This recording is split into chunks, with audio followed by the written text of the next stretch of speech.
ఒకప్పుడు తెలంగాణలోని ఒక చిన్న పల్లెటూరులో పిల్లలు వేసవి సెలవులు ఎంతో సరదాగా గడుపుతుండేవారు. ఆ ఊరిలో అన్వి, కిరణ్ అనే అన్న చెల్లెళ్ళు ఉండేవాళ్ళు.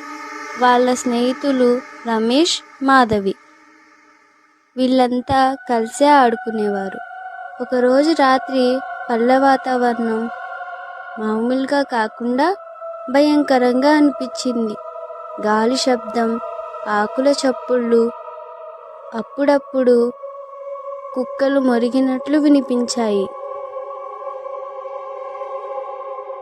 అన్వి, అన్నయ్య, ఆ అడవి అంచునున్న పాత గుడిసె గురించి విన్నావా? అందులో రాత్రి పిశాచం తిరుగుతుందంటారు.